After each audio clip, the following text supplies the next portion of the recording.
Well, hello there, friends. Today, a different kind of show. I am going to show you how to take this tasteless, vegetable-less, flavorful-less, store-bought broth into this amazing, full of flavor, full beautiful texture, amazing vegetables flavor in a few minutes of cooking. I promise you, it takes a while to cook, but the cooking actually takes only a few minutes. I promise you. Stay tuned. For all of you that love to make sauces, all of you that like to make soup, this is a must to have in your freezer. Stay tuned. I'm going to show you exactly how to do it. Look how gorgeous that is. Well, hello there, friend. Today, a different kind of video. I want to show you, because everybody needs to know how to make a beef stock. And everybody's telling me, I don't have 24 hours to make a beef stock. I understand it. I'll tell you what I did. I went at the store and I bought some beef broth, already made. Now, don't think this is my favorite one. I'm going to make another video about testing which one is the best out there. Let's call it the beef broth for now until we make another video so we can test them all. Beef broth you buy at the store. So here's what they look like. So today's video is how to turn this into this without spending all day in a kitchen cooking. As a matter of fact, it's going to require 5-10 minutes of cooking. Put it on the stove and forget about it for a few hours. Then you'll strain it and you'll have yourself a beautiful beef broth. So let me show you how to do it. The only thing we're going to do, the only thing we're going to cook is we're going to cook some onion. Because we got to caramelize some onion. That's the only thing we're going to cook. The rest of it, really, really easy, my friends. We're going to caramelize those onions until the beautiful caramelization, nice color to it, and then we're going to cook them. We're going to cook them with celery, leeks, carrots, tomato paste, black pepper, fresh thyme, and tomato puree. Now, some people do not like tomatoey product in their beef stock. Don't put the tomato product on it. You can still do it. You can still increase the flavor of this broth into this. But I promise you, you try to make this one time, and I promise you're going to stick with it. So the idea is to make enough. You put it in a small container, put it in a freezer. Because at the end of the day, you want to make a good soup, you want to make a good sauce, you need a good stock. And I'm sorry to tell you, friends, but the stock you buy at the store are pretty pitiful. They're pretty not good. Pretty not good. What kind of English is that? You have to buy yourself a low sodium product. So you look, be careful, because some of them have a ridiculous amount of sodium, 200-300 milligrams of sodium per cup. So you buy a low sodium product. And in the stock, remember, we don't add salt and pepper. Stocks have no salt, no pepper. So then you can add the salt and pepper in the soup, in the sauce, in whatever dish you're making. Because if you already put salt and pepper in the stock, and then you have a dish where you're putting soy sauce or product with salt in it, it's going to be overly salty. So a stock is it's not a chicken soup. It's not a beef soup. It's a stock. It's the broth you make a dish with. So salt and pepper goes in a dish. So, all right, while those onions are caramelizing, we're not going to pay attention to them too much. We're going to look at this pot right here. So we're going to look at this pot right here that I got. Okay, and we're going to fill it up. So, leeks. Believe it or not, folks, this is one leek. And I use the whole thing because I'm going to cook it for a few. Normally, we don't use the green part of the leek because it's very bitter. But when you cook stock and you're going to cook it for a few hours, all the acidity, all the bitterness is going to escape, so not to worry. So we're going to take our leeks. We're going to put them in the bottom of the pot. Now, I cut them in half, and then I cut them in little pieces, and I put them in a bowl of water, and I really rinse them because usually they have a lot of salt. Celery, I use the whole thing. Cut it up in little pieces, I use the whole thing. Carrots, I wash them very carefully, but I don't peel them. I don't peel them because they got a lot of flavor in the skin. Put that right in there. And I will write the exact measurement, but you see it's about what?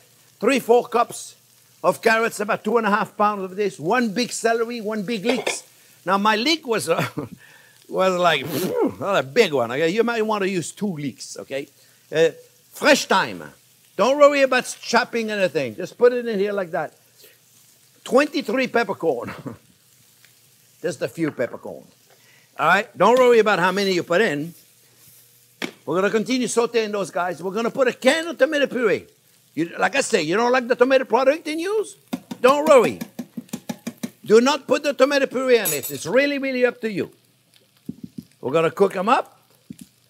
Now remember, I'm using a 12-quart pot. So if you don't have a 12-quart pot, adjust approximately.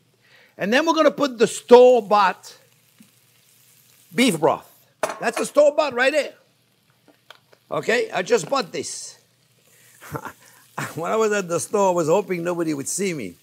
Because, you know, I know a lot of people in the area in the grocery store. They always look at my shopping cart. What the chef is buying today? So I don't want them to think I'm buying chickens or store-bought thing. If I was ready in case somebody would ask me, they would say, what are you buying? Beef broth already made. I thought you made your own. I would say, yeah, but I'm making a special video on YouTube and I'm showing the people how to use it. So far I got 1, 2. I already put 1. That's 3. And now I'm going to put my 4th one in there. And the 4th one is just about to cover. So you'll have to adjust your recipe, my friends. The idea is to cover the vegetables. Okay, so let's go back to the quantity because it's really important. I got the onion to put in. The idea is how much do we put in? You put enough to cover the vegetables. Whatever amount that may be in your... Oh, mamma mia, I forgot to put the tomato puree paste.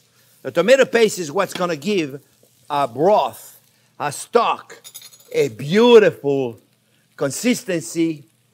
And a consistency so we don't have like a liquid. We have a little more of a consistency and a paste. Now, the secret here, folks, remember, no salt and pepper, just a little black pepper. It doesn't season very much. The idea here now, so far you notice I haven't cooked anything, really. I haven't done a thing. I'm just waiting for those guys to caramelize. We're going to put them in. The idea is to bring this to boil. Bring it to boil. We're going to be doing it eventually.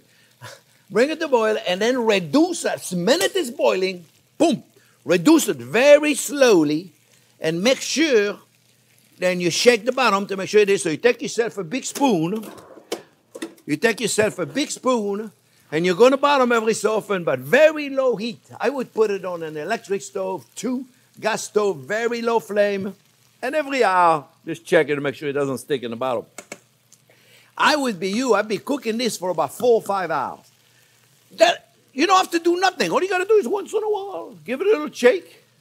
And then in a few hours from now when we're done, we're going to strain that whole thing, and you'll see we're going to have this beautiful broth. In that case, what do you do with it? You put it in small container, 2 cup, 3 cup, 4 cup container, whatever it is you're using. Put it in the freezer. 17 years, it'll be good in the freezer. Very simple, my friends. Okay, so what I'm going to do, I'm going to continue sauteing them onion. And when they're beautiful golden brown, we're going to put them in. And then I'm going to turn this in. I'm going to let it cook for 5 hours, which means I will see you guys in 5 hours from now. So don't go anywhere. We'll see you in 5 hours, okay? I may come back later on and put them in there. But we'll see you when the thing is cooked so I can strain it and you can see what it looks like, okay? We'll see you in a few minutes. All right, friends, I wanted to show you before I put them in how caramelized those onions are. Look at them. Don't be afraid. Don't be afraid if they turn a little dark. I don't care. I promise you. It's very important to get them super caramelized, okay? They're going to give a beautiful color. They're going to give a beautiful flavor. And we're going to take them and we're going to put them right in there, my friends. Okay, now, of course, for those of you that are like, oh, this is not a beef stock. You want to see a real beef stock, friends? I'll tell you where you go. You go right in my channel. Go the original beef stock, and you know how to make it with the bones and all that. But not everybody's got time to do the bones, or they don't want to do it. So this is a quick fix, okay, friends? This is not going to be like the original beef stock, but this is taking what you buy that is mediocre at best and make it really good. All right, friends? So here's what we're going to do now. We'll take the fry pan out of the heat. We are going to bring this to boil again, remember, and then we're going to cook it for 4 or 5 hours, very low heat. Bloop, bloop, bloop, bloop. No, bloop, bloop, bloop, bloop, bloop, bloop. That was, you'll make a mess all over your stove, and you'll burn the bottom, and you'll evaporate too much you don't need to. So just slowly, you'll see, bloop, bloop, not, I don't got it yet. I don't got it. Mamma mia, sometime, I don't know. I just want to see a little bloop, bloop, bloop, bloop. Okay? Very little, all right? And don't worry about it. But if you have it once in a while, go in there, you know, when you're in the kitchen. Keep the cats and the dog out of the kitchen because they like this. And it'll be perfect. All right? So we're going to cook it. And when it's done, I'm going to show you how I'm going to strain it all. And we're going to show you the result. And you'll see. It's beautiful. All right? We'll see you when it's all done. Well, we are back, friends. It's been about 5-6 hours. I didn't do much, just once in a while. I just checked the bottom to make sure it wasn't. And if you can see, we got some reduction here. You see, we went from, remember, that thing was all the way down to the top, right? And I cooked it very, very, very low. I promise you, very little. Okay, not that it overwent. Otherwise, you lose too much. But look, even going very little. If you could smell it, you'd be amazed. And you started with a store-bought product, and you got this. I'm telling you guys are going to love this, okay? And see? So, look. How do you know if it's ready? Well, first of all, you're going to cook 4 or 5 hours, I'll tell you, okay? But just in case you wanted to make sure, you want to grab your carrots and you want to be able to squeeze them. You see? The carrots are going to be the last thing that's going to cook, okay? And when they're like this, you know they're good, right? All right. So you got a lot of straining to do in here, friends. And I know some of you are going to say, oh, we're going to make vegetable soup out of that. Trust me. There's no more flavor in them carrots and celery and onion and leeks. No more flavor. But if it makes you happy, you go ahead, grind them up and make something out of it. So now what do? We want to strain all the solids out of there. You know, if in a commercial kitchen, you take a big colander similar to this, and you pour it all in there, and you grab the juice underneath. It's easy. If you don't have a big thing like that, you can just take a regular spoon with holes in it, and you do it like this, right? Now, I certainly wouldn't throw those out, the vegetables out, because you can use it as compost. or you can grind it up and mix it up with your dog food. Huh? All right, so I'm going to hear some people say, oh, no good for the dog. I don't know what's no good. Maybe the peppercorn, eh? Well, you know, we're going to strain them out right there. And all you do right there, friends, look. All you do right there is you squeeze it. Okay, you squeeze it all. Take your time, because that's like good juices right there. It's ready to, and then what you could do is strain them all, and as a secondary, because as a secondary way to capture some of the juice, I put it right in my colander right there, right? And I do it again, and I do it again, and I do it again. And if you leave this long enough, you can mix it up really good, and you'll get more delicious juice out of it. So I'm going to do all this, and then we're going to come back, and I'm going to show you, we're going to compare the before and after. So I'll be right back. All right, friends, I'm back again, this time all strained. Kitchen is clean. It's a little bit messy. Look at this. Look at this, friends. Think about something. We went from this to this. I know you're not here, you can't smell it, but I promise you, my friends, if you were here and you could smell this, you would think you just cooked 24 hours of beef stew. It's quite amazing how much flavor you get out of the vegetables if you take the time to cook them. Remember, to make a good sauce, to make a good soup, you need a stock. Not everybody's got time to roast the bone and do all that stuff. But if you really want to make a good soup or a good stock, friends, this is the beef version. I'm going to do the same with the chicken version. And I'll do the same for the vegetable version. So everybody's happy. Very simple to do. Eh? Remember, you got to try to do this. And now what do? Look, I started with about 6, let me see. I started with 3.5 quarts. And I have just a little bit under 3 quarts. With all the vegetables, with the reduction we still got about 3 quarts. So now what do you do with this? Well, the best thing to do, friends, I put it in 16-ounce container or 32-ounce container, and I freeze them. They freeze for 17 years. Approximately. Now, really, they freeze a long time. Now, remember, folks, this is not a soup. You can eat it as a soup because it tastes so delicious. It's got no salt and pepper. Remember, we never salt and pepper. We just put the black peppercorn for flavor, but it's not for pepper, for seasoning. Salt and pepper, you put that when the soup and the sauce you're going to make. So this is black. I promise you, sir, this I could not drink. I couldn't drink it. But this, I'll make a soup out of this. It'll be delicious. You got to try it. This is a wonderful thing to do. I promise you, for those of you that didn't cook, you got to try to make this. It's taking a product that, as far as I'm concerned, is very poor quality into something that is as high of a quality as you can make without roasting the bones and it's wonderful. I hope you try it. I hope you enjoyed the segment. Remember, give us a thumbs up. Don't forget to subscribe to the channel if you're not already subscribed.